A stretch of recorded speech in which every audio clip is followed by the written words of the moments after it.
మీకు తెలుసా? Carrot, olive oil ఇంకా పెప్పర్స్ ఇవి క్యాన్సర్ సెల్స్‌ని వాటంతట అవే చనిపోయేలా చేస్తుంది. ఈ రీసెర్చ్ 2022లో పబ్లిష్ చేశారు.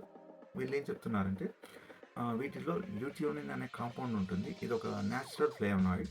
ఇది ఏం చేస్తుందంటే ఈ క్యాన్సర్ సెల్స్‌ని వాటంతట అవే చనిపోయేలా చేస్తుంది. ఎలా అంటే మన సెల్స్‌లో ఎండోప్లాస్మిక్ రెటికులం అనే భాగం ఉంటుంది. ఇది ఏం చేస్తుందంటే ప్రోటీన్లను సరిగ్గా తయారు చేస్తుంది. అయితే ఈ ఎండోప్లాస్మిక్ రెటికులం అనేది క్యాన్సర్ సెల్స్‌లో స్ట్రెస్‌కి గురి అవుతుంది. దీన్నే ఈఆర్ స్ట్రెస్ అంటారు. క్యాన్సర్ సెల్స్‌లో ల్యూటియోనిన్ అనేది ఈ ఈఆర్ స్ట్రెస్‌ని మరింత పెంచేలా చేస్తుంది. దీనివల్ల ఏమవుతుందంటే క్యాన్సర్ సెల్స్ అనేవి వాటంతట అవే చనిపోయేలా చేస్తుంది. దీన్నే అపోప్టోసిస్ అంటారు. మనం రెగ్యులర్ డైట్‌లో గనక క్యారెట్, ఆలివ్ ఆయిల్ అండ్ ఇంకా పెప్పర్స్ వీటిని గనక యూజ్ చేయగలిగితే ఈ క్యాన్సర్ కణాలని మనం వాటంతట అవే చనిపోయేలా చేయొచ్చు. ఇంకా క్యాన్సర్ కణాలు పెరగకుండా చూసుకోవచ్చు. రీసెర్చ్ కంటెంట్ కోసం ఛానల్ని సబ్స్క్రైబ్ చేయండి. Thank you.